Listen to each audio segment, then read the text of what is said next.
Salut à toi, c'est Florian du blog Efficient Attitude. J'espère que tu vas bien. Dans cette vidéo, je vais te parler d'efficience.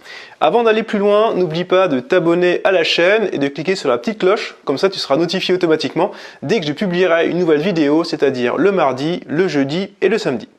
Tu vas me dire pourquoi je te parle d'efficience. Eh bien écoute, déjà on est sur Efficient Attitude, donc l'efficience c'est vraiment le socle de tout ce qui va te permettre d'entreprendre des choses.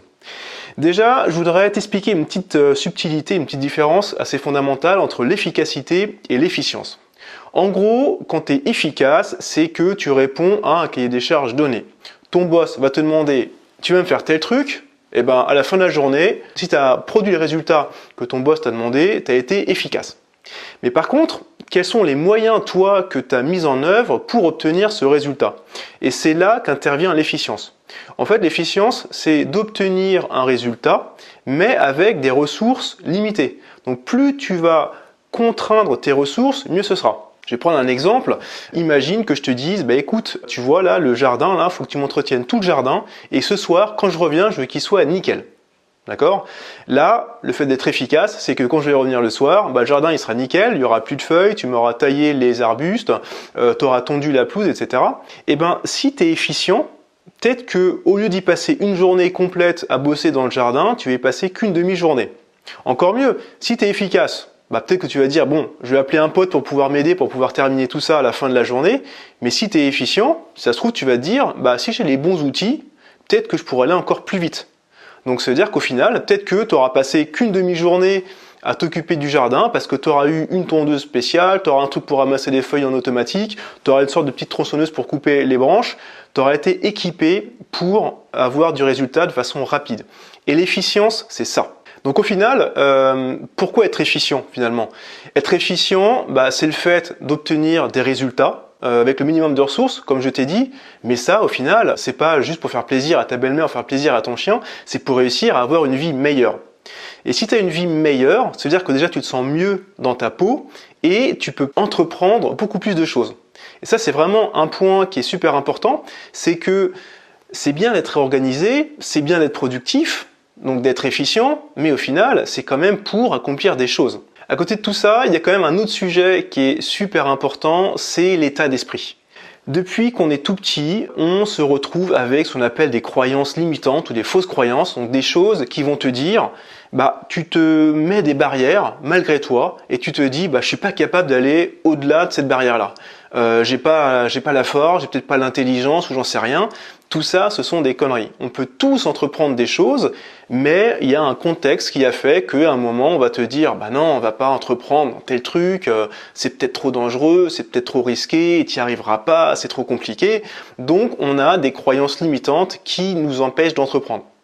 Et finalement, tu te rends compte que quand tu arrives à te formater l'esprit pour te dire tout ça, je suis pas plus bête qu'un autre, je peux très bien aller de l'avant et sauter au-dessus de ces barrières-là pour entreprendre des choses, quand tu commences à être dans cet état d'esprit d'entreprise, d'entrepreneuriat et puis de confiance en soi, finalement tu es capable de faire énormément de choses. Tu vois, je vais prendre mon exemple personnel là-dessus.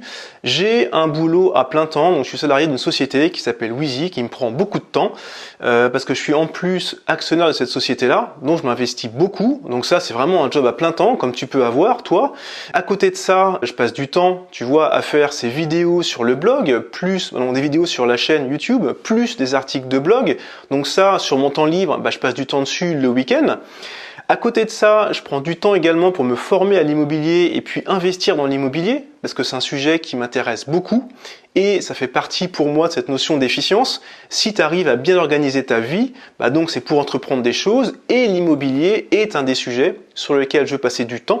Ça me permet d'investir pour mieux préparer l'avenir. Mais ça, j'en parlerai dans d'autres vidéos, c'est un sujet important.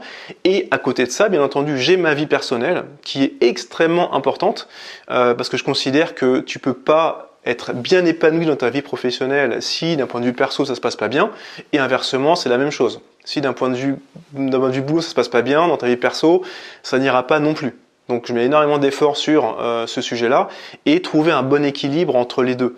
Il y a une période de ma vie où j'avais créé ma boîte, où j'étais extrêmement investi bien sûr dans ma société et j'y passais beaucoup trop de temps. J'y passais les samedis et les dimanches à faire des tonnes de choses. En plus, à l'époque, je déléguais quasiment pas, donc ce qui fait que j'y passais encore plus de temps. Et ça a failli mettre en péril mon couple. Et ça, c'est une connerie. Je rebondis sur une citation qu'avait dite Stephen Covey dans son bouquin « Les 7 habitudes des gens qui réalisent tout ce qu'ils entreprennent ». Il a dit un truc très simple, c'est que quand tu es sur ton lit de mort, tes dernières pensées, elles vont pas à ton boulot, elles vont à tes proches. Alors si elles vont à ton boulot, j'espère que tu n'en arriveras pas là.